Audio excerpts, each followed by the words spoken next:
Cet après-midi, je vous raconte un homme de guerre qui a œuvré pour la paix et qui a réussi à la maintenir aux États-Unis en occupant la fonction suprême, ou la véritable histoire de Dwight D. Eisenhower, un général à la Maison-Blanche. Quel a été son génie militaire ? Que lui doit-on à la tête des États-Unis ? Comment son expérience de chef de guerre a-t-elle influencé sa façon d'exercer le pouvoir ? Europe 1, 15h, 16h, historiquement vôtre. le récit, Stéphane Bern. Pour commencer, plongeons-nous en 1952 et écoutons ce mini dessin animé signé par les célèbres studios Disney. Tendez bien l'oreille car cette œuvre est unique en son genre. Ike for president, Ike for president, Ike for president, Ike for president. You like Ike, I like Ike, everybody likes Ike for president. Hang out the banner, beat the drum, we'll take Ike to Washington. We don't want John or Dean or Harry, let's do Vous aimez Ike, j'aime Ike, tout le monde aime Ike. Ike, c'est le surnom de Dwight David Eisenhower qui annonce dans cet étonnant clip de campagne se lancer dans la course à la Maison-Blanche. En 1952, cet ancien officier qui a orchestré 8 ans auparavant le débarquement des Américains en Normandie a 62 ans. Et ce vétéran des champs de bataille comprend qu'après la Seconde Guerre mondiale, une nouvelle ère est en marche. Si la jeune Elisabeth II a soufflé un vent de modernité en imposant que son couronnement soit filmé, l'Américain Eisenhower surfe lui aussi sur cette vague technologique et organise une campagne novatrice pour fédérer les électeurs. Dans ce clip qui reprend les codes du dessin animé cher aux créateurs de Mickey et de La Belle au Bois dormant, l'objectif est de réveiller les consciences. Tous les profils d'Américains sont représentés. Le boulanger, le banquier, la mère de famille, le fermier, le mécano, le VRP, tous ont un point commun. Ils brandissent des pancartes avec le visage rassurant d'Ike Eisenhower.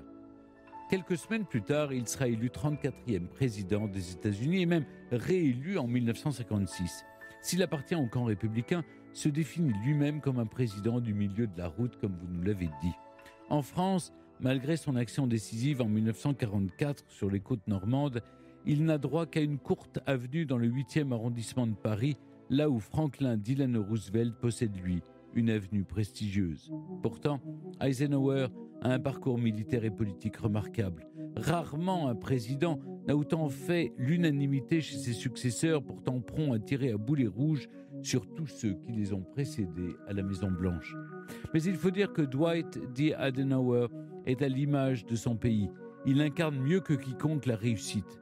D'un petit Américain qui a su prendre son destin en main, Sky is the limit, comme on dit au pays de l'oncle Sam, traduisez rien n'est impossible, et rien ne semble l'avoir été pour lui. Dwight David Eisenhower voit le jour le 14 octobre 1890 dans la ville de Denison au nord du Texas. Ne cherchez pas son extrait de naissance ou quelques documents officiels, il n'en existe aucun. La seule preuve que l'on ait de sa naissance, c'est la bonne foi de sa mère, Ida. Elle a annoté sur l'une des pages de la Bible familiale « dit Dwight Eisenhower, né le 14 octobre 1890 ». Quand il naît, David est le 3e enfant de ses parents. Ils en auront 7 au total. Et il n'est pas vraiment le bienvenu, du moins aux yeux de son père, car l'arrivée de ce 3e garçon est surtout synonyme de nouvelles bouches à nourrir. Et au sein du foyer Eisenhower, l'argent ne coule pas à flot.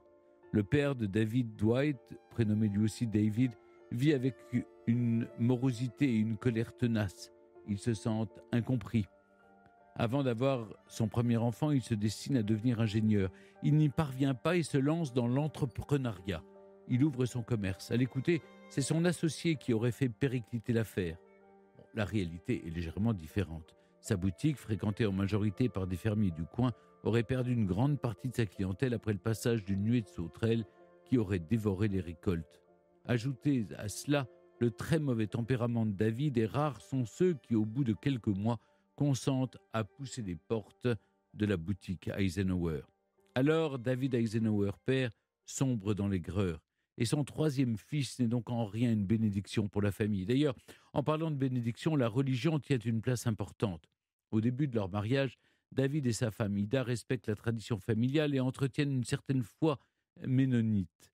Mais rapidement, le père s'en éloigne et Ida, quant à elle, se rapproche de l'association des étudiants de la Bible, les futurs témoins de Jéhovah. Ne pas participer à des élections, refus total de la guerre, soumission sans condition à Dieu, l'enfance de celui qu'on appelle désormais Dwight D.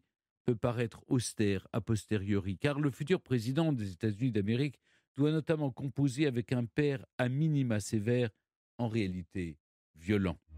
Les châtiments corporels ne sont pas rares. Il faut dire que personne n'y trouvait à redire en cette fin du 19e siècle, début du 20e. Les coups de ceinturon, Dwight les a reçus à de nombreuses reprises, mais pourtant, il ne s'en plaindra jamais, même des années plus tard. Sans doute, car Ida, sa mère, vient systématiquement apaiser ses douleurs. Elle représente tout pour lui et elle fait tout pour ses enfants. Parmi eux, 7 garçons qu'il faut occuper, canaliser, aimer. Elle coud, elle brode, elle tricote, elle reprise, elle fait le ménage, la cuisine, elle tient les comptes du ménage. On ne l'entend jamais se plaindre. Ses enfants la rendent heureuse. Mais en revanche, malgré tout l'amour qu'Ida apporte à ses enfants, et peut-être justement parce qu'elle leur porte un amour inconditionnel, hors de question pour la mère de famille de les laisser oisifs à arpenter la maison dès lors que l'école est terminée. Très tôt, les enfants sont mis à contribution et les tâches domestiques ne leur font pas peur. C'est ainsi que Dwight apprend rapidement à cuisiner et se prend même de passion pour le jardinage. Le travail devient une valeur essentielle à son éducation et plus tard à sa carrière. Rigueur, économie, organisation, des règles de conduite qui le suivront toute sa vie et que lui suivra toute sa vie. Dès qu'il en a l'âge, il travaille dur à côté de ses études. Il intègre notamment la crèmerie où est employé son père. Ici, il cumule ses premiers dollars avec lesquels il s'achète du matériel de baseball. Rigoureux au travail, un peu moins brillant à l'école, Dwight n'est pas un cancre, mais c'est pas non plus un élève exceptionnel. Il parvient tout de même à obtenir à 18 ans son diplôme de fin d'études secondaires. Ike, comme le surnomment ses amis, cherche à postuler à l'école navale d'Annapolis. Son âge l'empêche cependant de la tenter, mais il n'est pas perdant pour autant puisqu'il accède à la prestigieuse école de West Point, le Saint-Cyr américain. Et aussi étonnant que cela puisse paraître, celui qui brillera par ses prouesses militaires survole les matières fondamentales. Pire, il n'adhère toujours pas à la sacro-sainte discipline militaire. 61e sur 164, c'est son classement à la sortie de l'école. Mais le désormais sous-lieutenant a peut-être gagné l'essentiel, sa femme, Mamie Geneva Daoud. Le mariage est célébré en 1916 et un an plus tard, le couple accueille son premier fils, Daoud Dwight. Désormais, Ike doit se bâtir une carrière professionnelle à la hauteur de ses ambitions. Quand l'équilibre du vieux continent est bouleversé par ce qui deviendra la Première Guerre mondiale, certains militaires et notamment les jeunes recrues pensent que leur heure de partir sur le champ de bataille est arrivée. No way! Le président américain Woodrow Wilson est un pacifiste. Hors de question que ces militaires soient envoyés comme chair à canon sur une guerre qui pour le moment ne les concerne pas. Et puis soyons réalistes, les soldats de l'oncle Sam ont quelques années de retard en termes de préparation. Si les Français combattent avec les mêmes armes qu'en 1870, les Américains, eux, sont restés figés dans les stratégies de la guerre de sécession. Sans parler du nombre dérisoire de militaires, l'armée de terre peine à atteindre les 100 000 hommes, c'est-à-dire environ un soldat pour 516 habitants, là où le ratio est de 1 soldat pour 53, 10 fois plus en France. Alors, même si Dwight Eisenhower aurait rêvé de s'illustrer dans les tranchées françaises, il est comme ses petits camarades, assigné à résidence. Il prend ses fonctions dans le 19e régiment d'infanterie à Fort Sam Houston, au Texas. En attendant de se frotter à des adversaires féroces lors de combats sanguinaires, il peaufine lentement mais sûrement son plan de carrière, auprès de ses collègues tout d'abord. Ike suscite la sympathie et le respect de ses pairs. Athlétique, malgré une blessure au genou, il aime faire du sport avec les autres militaires, les entraîner dans leur préparation physique. Il n'est pas non plus le dernier à s'installer autour de la table pour jouer au poker. Fin stratège, il gagne de jolies sommes et se distingue par son impassibilité, son visage lisse de toute expression. Son absence en façade de sentiments lui seront très utiles quand il accédera à des postes de très haute responsabilité. À ses côtés, la jeune Mamie, oui, dit en français, ça paraît bizarre, Mamie donc apprend elle aussi à s'adapter à cette nouvelle vie de femme de militaire. Pour bien comprendre son rôle dans ces 2 premières décennies du XXe siècle, il faut se mettre dans la peau, tout du moins dans la tenue d'un soldat américain à cette époque. Servir dans l'armée, c'est épouser les codes de l'armée. Et la femme de soldat a un rôle à jouer dans ce tableau très réglementé. Organiser des soirées, se lier d'amitié avec les autres épouses, notamment celles des officiers supérieurs. Mamie a cette capacité à savoir se faire accepter, cette intelligence sociale qui lui permet de mettre en valeur son mari. Et de son côté, Ike Eisenhower poursuit son opération séduction. Il entraîne l'équipe de foot militaire de son affectation, il encadre les nouvelles recrues, il forme les officiers qui devront conduire ces nouveaux engins de guerre redoutables, les chars. Et à force de travail, il croit toucher à son but. Il est enfin sélectionné pour se rendre sur le champ de bataille. Car sclérosé pendant plusieurs années, en avril 1917, les États-Unis ne peuvent plus s'enfermer dans leur politique isolationniste. Désormais, la guerre sous-marine à outrance est bien installée. Les Allemands ne s'en cachent plus. Ils torpilleront tout navire qui tentera de se diriger vers les côtes anglaises ou françaises. Preuve en est, dès le mois de février 1917, les Américains interceptent le célèbre télégramme Zimmermann. Les Allemands veulent s'allier avec le Mexique et donc contre les États-Unis. Ils n'y parviendront cependant pas. Le président Wilson n'a plus le choix. Ses soldats doivent passer à l'offensive. Il en va d'enjeux qui dépassent la simple opposition militaire. Une Allemagne victorieuse signifierait une menace très sérieuse à l'encontre de l'Amérique, première puissance économique mondiale. Malgré les risques encourus, malgré la peine qui transperce le cœur de son épouse à l'idée de ne pas le voir revenir vivant, le jeune Eisenhower, lui, est impatient. Fini la théorie, les entraînements dans l'ombre, il va enfin pouvoir servir son pays et mettre en pratique ses années de préparation. Il n'y a aucune raison qu'il échoue. En très peu de temps, il est passé capitaine, puis commandant, et enfin lieutenant-colonel, alors qu'il n'a que 28 ans. Enfin, les tranchées l'appellent. Ike doit diriger une unité de blindés sur le front français à partir de novembre 1918, le 18 novembre plus précisément. Mais, vous venez de le comprendre, à cette date, l'heure de gloire d'Eisenhower n'est pas encore arrivée, car le 11 novembre, en forêt de Compiègne, l'armistice est signé dans le wagon-restaurant d'un train français. Il met fin au combat et proclame la victoire des Alliés et la défaite de l'Allemagne. Partout en France, les cloches sonnent la fin de la guerre. De l'autre côté de l'Atlantique, c'est un coup de massue pour Dwight Eisenhower. Il n'aura jamais pu prendre part au conflit. Que faire à présent ? Alors que la der des der a pris fin, comme on décrit ce conflit mondial, quel avenir pour Ike dans l'armée américaine ? Renoncer ? Jamais. Le jeune homme est pugnace. Et il ne va certainement pas se laisser abattre par ce conflit vécu à distance. Entre la fin de la Première Guerre mondiale et le début de la Seconde, il compte mettre à profit ses compétences pour se perfectionner, apprendre toujours plus et gravir les échelons de la hiérarchie militaire. Car il a cette intime conviction qu'un jour, l'ancien petit garçon du Texas accomplira de grandes choses. Oui, mais où et quand, ça, il ne le sait pas encore. Après la guerre, le commandant Eisenhower est affecté dans le Maryland à Camp Meade. Sa mission, diriger le 304e bataillon de chars lourds. C'est lui qui reçoit les premiers chars construits par les usines américaines. Eisenhower se prend de passion pour ces tanks qui vont révolutionner les conflits armés. Il pose souvent devant ces véhicules impressionnants. Lui, le visage un brin joufflu, les lèvres charnues et le sourire légèrement malicieux. Mais alors qu'il prend ses marques à la tête de ce bataillon, une tragédie personnelle s'abat sur lui et le couple qu'il forme avec Mamie. Nous sommes au cours du mois de décembre 1920. Ike, leur fils, tombe malade sans raison. Il n'a pas encore 3 ans et rien ne laisse présager qu'ils doivent garder le lit. Comme son père en modèle réduit, il est robuste, sportif et il adore déjà jouer au foot. Il est même devenu la mascotte des militaires de Camp Meade. Mais voilà, à Noël, les médecins diagnostiquent une maladie terrifiante en ce début du XXe siècle, la scarlatine. Terrifiante car le premier antibiotique, la pénicilline, ne sera mis au point que 8 ans plus tard, en 1928. Alors, le petit Ike doit combattre. Hospitalisé, ses parents ne peuvent seulement espérer que leur garçon parvienne à vaincre cette maladie par ses propres moyens. Malheureusement, il s'éteint le 2 janvier 1921 dans les bras de son papa. Pendant très longtemps, Dwight D. Eisenhower n'évoquera pas cette perte de son premier enfant. Peu démonstratif, il garde en lui cette blessure. En 1967, dans un livre de souvenirs, il accepte d'ouvrir son cœur sur cette tragédie. Ce fut l'événement le plus douloureux de ma vie, la plus grande perte que j'ai jamais subie. Je n'ai jamais pu m'en remettre.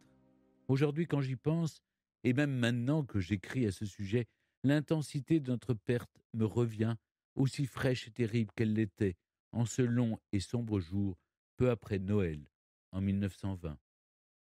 Le couple Eisenhower est marqué par cet événement.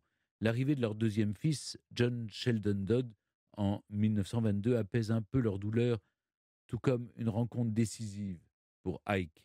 En effet, le général Fox Conner, impressionné par les qualités d'Eisenhower, le prend sous son aile et le pousse à s'instruire toujours plus, à lire des livres de stratégie militaire, à perfectionner ses connaissances tant au niveau de l'armement que sur les aspects de commandement. Ike voit en Conner plus qu'un mentor. C'est un père qui le guide et l'écoute. D'un point de vue professionnel, Conner est persuadé que la guerre de 14-18 ne sera pas la dernière et qu'une autre devrait éclater dans les années qui arrivent. Alors, il faut que l'armée américaine s'y prépare, que les dirigeants militaires puissent cette fois y faire face. Et parmi eux, Conner croit en Dwight David Eisenhower. Et David, l'élève moyen, se révèle alors un étudiant brillant. En 1925, il a 35 ans et s'inscrit à l'école de formation en fonction de commandement et d'état-major de Fort Leavenworth, d'où il sort premier de sa promotion. Dans l'entre-deux-guerres, Eisenhower se nourrit donc de théories et d'expériences militaires. Elles lui serviront de bagage quand le moment d'accomplir son destin sera venu. Il est successivement sur différents théâtres d'opération. Tout d'abord au niveau du canal de Panama, puis en 1927, il est membre de la Commission américaine des monuments de guerre. En 1928, détaché à Paris, il rejoint ensuite le département de la guerre. En 1933, alors qu'Hitler accède à la chancellerie en Allemagne, Eisenhower devient chef d'état-major du général Douglas MacArthur avant d'être promu lieutenant-colonel en 1936. Mais si pour nous Français, il ne fallait retenir qu'un seul fait d'armes de Dwight D. Eisenhower, il se résumerait à un nom de code, Opération Overlord. C'est ce qui deviendra le débarquement de Normandie. À la tête de cette opération, le commandant en chef des troupes alliées, Ike Eisenhower, a été choisi pour diriger une armada de 4266 navires de transport et 722 navires de guerre qui transportent quelques 156 115 soldats américains, canadiens et britanniques pour la plupart. Le front s'étend quant à lui sur 35 km. Ce 6 juin 1944 et les semaines qui suivent sont des succès et permettent de libérer le front européen. Eisenhower, qui n'avait pas pu s'illustrer pendant la Première Guerre mondiale, tient à présent sa revanche. Il a 54 ans. Il est auréolé de prestige. Les élites militaires et politiques américaines lui ouvrent grand les bras. Que va-t-il choisir ? Poursuivre sa carrière dans l'armée ou tenter une nouvelle aventure ? Se laisser glisser gentiment vers une retraite amplement méritée ? Ou remettre carte sur table et se lancer un nouveau défi ? La politique, voilà un univers vers lequel Dwight D. Eisenhower ne se serait pas naturellement tourné. D'ailleurs, n'a-t-il pas accepté un poste en or en devenant commandant en chef de l'OTAN ? Nous sommes alors en 1950 et Eisenhower installe son quartier général à Paris. Mais des émissaires du Parti républicain traversent l'Atlantique pour le convaincre de présenter sa candidature à l'élection présidentielle de 1952. Il accepte. Et au terme d'une campagne marathon qui le conduit dans 45 États, il est officiellement élu 34e président des États-Unis d'Amérique. Et le moins que l'on puisse dire, c'est qu'il veut trancher avec son prédécesseur. Harry Truman s'est illustré en étant le président de la guerre froide. Eisenhower, lui, veut dégeler autant qu'il le peut les relations avec le bloc soviétique. C'est sous ces 2 mandats successifs qu'il instaure un dialogue avec les dirigeants communistes soviétiques. C'est aussi pendant sa présidence que prend fin la guerre de Corée. Dans un autre registre, il est à l'origine de la création de la NASA, dans cette course à la conquête de l'espace. Mais Eisenhower est également un président qui observe, analyse, tire des conclusions. Et selon lui, cela ne fait aucun doute, les médias sont devenus une arme redoutable pour transmettre des idées. Alors même qu'il n'est pas des plus à l'aise face à la caméra, il accepte le jeu des directs. Lors de sa première année de mandat, il prononce 3 discours en direct et évoque ainsi la création du département de la santé, de l'enseignement et des affaires sociales. Par ailleurs, c'est lui qui autorise l'enregistrement et la diffusion des conférences de presse. Il comprend que pour convaincre les citoyens américains, il faut aussi savoir séduire les téléspectateurs. Facétieux, Dwight D. Eisenhower ? Absolument. En 1964, il laisse des documents concernant la Seconde Guerre mondiale dans une capsule au cimetière américain de Colville-sur-Mer. Il mourra 5 ans plus tard. La capsule, elle, ne sera ouverte selon ses souhaits qu'au matin du 6 juin 2044, date du 100e anniversaire du débarquement en Normandie. Il n'y a plus guère que 20 ans à patienter.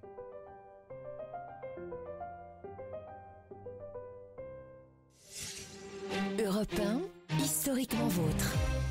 Hélène Arter, merci d'être toujours avec nous sur Europe 1. Dans Eisenhower, le chef de guerre devenu président, la biographie que vous lui consacrez aux éditions Talendier, vous écrivez que de l'anonymat d'une petite ville du Midwest à la Maison-Blanche, en passant par les champs de bataille européens, le parcours d'Eisenhower est une métaphore du chemin accompli par l'Amérique. Pour quelle raison ?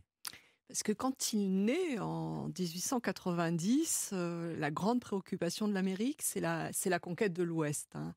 Donc il naît au Texas, il grandit au Kansas, et donc c'est une Amérique qui a très peu de relations avec les pays européens et qui se préoccupe simplement d'asseoir sa puissance sur le continent américain et en Asie-Pacifique. Et au gré de ses postes, on l'a rappelé, hein, il est au Panama, il suit MacArthur aux Philippines dans les années 30, il combat en Europe, il finit par devenir président. Et en fait, il va accompagner à la fois comme témoin, mais aussi surtout comme acteur, cette Amérique qui va accepter la superpuissance et qui va devenir et le leader du monde libre et le pays incontournable des relations internationales tel qu'on le connaît après 1945. Hélène Arter, revenons sur le parcours d'Eisenhower et sur ses années de formation notamment. Qu'est-ce qui le pousse à embrasser une carrière militaire ? Vous écrivez qu'il est devenu militaire presque par hasard. C'est tout à fait ça. En fait, il vient d'une famille où ses parents ont fait des études supérieures, on croit à la valeur éducation, donc il veut aller à l'université, il cherche une université publique où finalement ça coûterait peu d'argent à une famille qui est somme toute relativement modeste et où il pourrait faire du foot. Sa grande passion. Donc il regarde un peu le marché. Il a un ami qui vit et grandit dans la même ville qu'il lui et qui lui dit « Et si tu tentais Annapolis, l'académie navale ou West Point ?» Et c'est un peu comme ça qu'il va se retrouver à West Point. Alors une fois qu'on a dit ça, il faut quand même préciser qu'il a un niveau scolaire académique suffisant pour entrer à l'académie. Et surtout, c'est un athlète, hein, c'est un joueur de foot américain. Donc ses prouesses sportives en particulier vont lui permettre de se distinguer et d'intégrer l'académie militaire. Dans votre livre, vous racontez évidemment le chef de guerre, le président, mais également l'homme derrière les fonctions officielles. Quelle personnalité vous avez découvert ? Alors c'est un homme extrêmement discret qui se livre très peu, hormis le cercle familial. Et il a un principe, ne jamais dire de mal des gens en public. Si on a du mal à dire, on ne dit rien. Vous voyez, c'est l'anti-Trump. On garde pour soi ses émotions. L'autre dimension, c'est, on l'a dit dans la présentation, l'homme de famille, hein. On a parlé de sa femme mamie, son fils qui survit, ils ont une relation extrêmement proche. Donc c'est vraiment quelqu'un qui a le sens de la famille. C'est aussi un militaire dans l'âme, hein. Il restera toute sa vie, une fois qu'il a fait le choix de West Point. De manière symbolique, quand il quitte la présidence, première chose qu'il demande à Kennedy, redevenir général. Kennedy ne comprend pas, parce qu'il se dit, le mieux c'est président. Pourquoi général ? Et puis il dote l'autre symbole, quand il meurt, il demande à être enterré dans l'uniforme militaire classique. Donc voilà, un personnage qui est à première vue assez aseptisé, et puis quand on creuse, qui est sympathique, qui est respectueux de ses proches, de son entourage, qui est modéré, qui a de l'ambition, oui, mais qui n'écrase pas les petits copains. Il jouit d'une grande popularité, évidemment. Oui. À l'issue de la Seconde Guerre mondiale, il est nommé chef d'état-major de l'US Army avant de prendre le commandement suprême de l'OTAN. Qu'est-ce qui finalement va le convaincre de se présenter à l'élection présidentielle de 1952 et de se lancer un nouveau défi qui est la politique ? Alors l'ambition, certainement, hein, parce que finalement, il le dit à un moment donné, tout petit garçon aux États-Unis à cette époque-là, voilà, rêve et pourquoi pas être président. Et puis, de manière plus profonde, c'est qu'il a peur que le Parti républicain, s'il remportait les élections, le fasse autour d'un candidat qui s'appelle Taft, qui est un isolationniste convaincu et qui veut America First. Finalement, ça nous renvoie à des problématiques très actuelles en 2024. Donc, qui aurait pour ambition d'être très peu actif à l'ONU et de se retirer de l'OTAN. Et pour lui, ça, c'est une vision de l'Amérique qu'il ne porte pas. Il pense que le destin de l'Amérique, c'est d'assumer ce rôle international, d'agir pour la paix. Et en fait, il se dit, si je ne fais rien, tout ce pourquoi je me suis battu pendant la guerre, tout ce pourquoi je me suis battu à l'OTAN, va disparaître si Taft devient président. Donc il faut absolument éviter cela. Donc ça, c'est l'essentiel de son programme. il a un programme social aussi. Oui, ça c'est le premier temps des primaires. Puisqu'en fait, nous, c'est intéressant parce qu'en 2024, on vit ces On va primaires. vivre ça, évidemment. Donc là, c'est dans cette phase du combat. Il faut marquer la différence avec un autre candidat républicain. Mais sinon, son programme pour se faire élire des Américains... Alors, c'est un programme, le changement, c'est maintenant. C'est classique quand on est dans l'opposition. Donc, se battre contre la corruption à Washington, vous voyez que finalement, on revient sur des fondamentaux de l'histoire des États-Unis. Lutter, évidemment, contre le communisme. On est en pleine période du macartisme. Et puis, mettre un terme à la guerre de Corée, tout en promettant de ne pas revenir sur les acquis sociaux qui existent depuis Franklin Roosevelt et le New Deal. Donc, en fait, donner des gages aux Américains les plus conservateurs, tout en ayant une action sociale. Et donc, il a cette capacité à séduire, finalement, l'ensemble du spectre politique, le Parti républicain, les indépendants et les démocrates. Hélène Artert, dans quelle mesure l'expérience de chef de guerre d'Eisenhower influence-t-elle sa façon d'exercer le pouvoir comme président ? Alors, je crois qu'il y a deux dimensions. La première, c'est qu'il arrive, c'est sans doute le président qui a le plus d'expérience. Il connaît tous les grands de ce monde. Il connaît les responsables soviétiques. Par exemple, le ministre de la Défense est un collègue de guerre, si l'on peut dire. Il connaît la reine Elisabeth II. Il l'a rencontrée à de très multiples reprises quand elle était encore princesse héritière. Il connaît très bien le général de Gaulle, avec qui il a ferraillé pendant la guerre. Donc, il arrive avec ce bagage. Et je dirais deuxième chose, il transpose à la Maison-Blanche la manière de fonctionner de l'armée, c'est-à-dire de l'état-major. C'est-à-dire qu'il est le chef, le général, il a les grandes lignes, il prend les grandes décisions, à charge à son administration de mettre en musique. Et donc lui ne gère pas les petits dossiers du quotidien, mais c'est un chef très vertical, il veut que tout le monde parle d'une seule voix, et d'ailleurs tout le monde parle d'une seule voix dans l'administration Eisenhower. Hélène Artert, Eisenhower a planifié le débarquement en Normandie en 1944. Plus globalement, quels ont été ses liens avec la France ? Plus intéressants et plus nombreux qu'on l'imagine. On l'a rappelé tout à l'heure, dans les années 20, il est envoyé à Paris pour faire un relevé des champs de bataille et des monuments de guerre. Et il va vivre 1 an à Paris, à quelques mètres du studio dans lequel on est, puisque l'appartement dans lequel il vit pendant plus d'1 année est juste au débouché du pont Mirabeau. Donc voilà, il a une vie de Parisien. Alors il essaye d'apprendre la langue, c'est pas très très réussi, mais il lit la presse. Donc il connaît bien cette société. Il y revient évidemment dans les années de l'OTAN, au début des années 50. Et puis il a toute cette expérience de la Seconde Guerre mondiale où il va devoir gérer le général de Gaulle, Philippe Giraud en Afrique du Nord, les diverses tendances qui font la résistance française, les communistes et autres. Donc c'est un très très bon connaisseur de la France, contrairement à Truman ou Roosevelt avant lui. Mais justement, quels étaient ses liens avec le général de Gaulle ? Parce qu'il y a le de Gaulle qu'il a côtoyé comme chef militaire pendant la guerre, et puis il se trouve qu'ils sont présidents en même temps. Et on pourrait même rajouter qu'ils ont beaucoup de points communs. Oui. Ils sont nés en 1890 tous les deux. Ils ont fait l'académie militaire tous les deux. Vous l'avez rappelé, ils ont eu des deuils familiaux qui les ont extrêmement marqués à travers leurs enfants. Ils ont un même sentiment national, ce sont des patriotes. Donc, parlent un peu le même langage finalement. Et c'est deux anciens militaires qui deviennent deux anciens généraux qui deviennent présidents. Et ils ont chacun une ligne, c'est-à-dire qu'ils défendent l'intérêt national et la grandeur nationale. Et donc forcément, ça se passe mal, mais toujours avec énormément de respect. C'est-à-dire que les deux hommes se respectent énormément à titre humain, ils s'entendent bien, ils se parlent en direct. On se souvient que d'ailleurs le général viendra aux obsèques d'Eisenhower en tenue d'officier de la Seconde Guerre mondiale, donc ils ont un énorme respect l'un pour l'autre, mais dès qu'il s'agit de défendre les dossiers politiques, chacun est là pour défendre la politique des États-Unis, la politique de la France, et évidemment, aucun ne fait de compromis. Donc ça se passe souvent plutôt mal. Quel bilan peut-on faire de la politique intérieure d'Eisenhower ?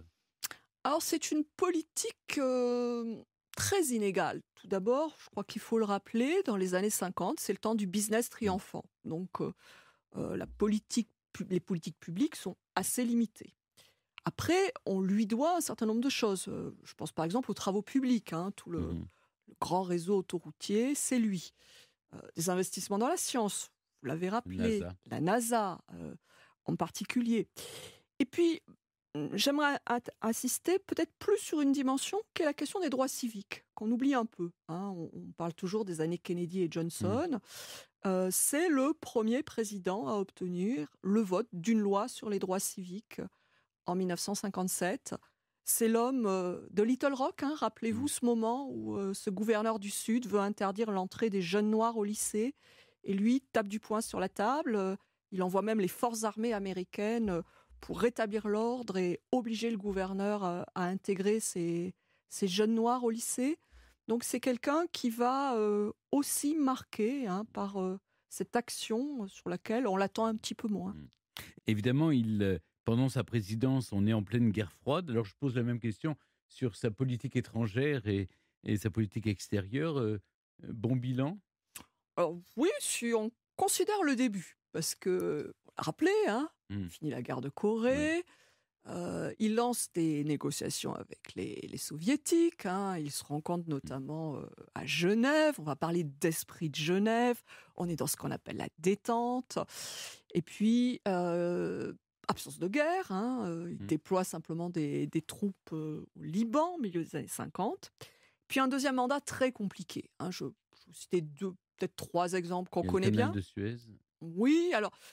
L'Amérique s'en occupe pas trop, mais... c'est-à-dire que lui veut être neutre, donc là c'est plutôt une source de tension avec les Britanniques et les Français, puisqu'ils ont décidé d'intervenir alors qu'il avait dit qu'il fallait pas y aller, donc il le prend extrêmement mal. Je dirais, le Spoutnik, le choc, les Russes sont devant finalement. Je rajouterais la crise de Cuba, Fidel Castro qui s'installe à une centaine de kilomètres, et puis cet incident de l'U-2, on s'en souvient, cet avion espion américain qui est descendu par les soviétiques, et donc la preuve que les Américains espionnent les Russes. Et donc sa fin de mandat en politique étrangère, on le taxe d'angélisme, de naïveté, d'être trop mou. Finalement, c'est un peu pas très à la hauteur. Oui, son successeur à la Maison-Blanche, Kennedy, aura aussi d'autres difficultés. La crise des missiles de Cuba... oui. c'est Castro. Castro, absolument. Ouais. En tant qu'ancien président, quel rôle joue-t-il jusqu'à sa mort en 1969 ? Il continue d'exercer un magistère moral, d'intervenir dans la vie politique américaine ? Alors tout à fait. La tradition aux États-Unis, quand les choses se passent bien, c'est qu'un président en exercice sollicite toujours l'avis des ex. Les ex-présidents, d'ailleurs, ont droit à des briefings de sécurité. Ils ont souvent même un ancien général qui leur est affecté et qui leur transmet les informations. Donc Kennedy va le solliciter, Johnson va le solliciter, il donne son avis, généralement qui n'est pas suivi. Donc ça, mais on sait quel avis il a donné. Oui, on le sait parce qu'il y a des transcriptions, des échanges. Et puis il est écrit en 67. Voilà, et puis une transcription des échanges téléphoniques. Donc on a toute une série d'archives. Il a un principe, toujours être solidaire du chef de l'État, car il est le commandant-chef des armées. Donc ne jamais critiquer en public la politique étrangère des États-Unis, car ça affaiblit les États-Unis.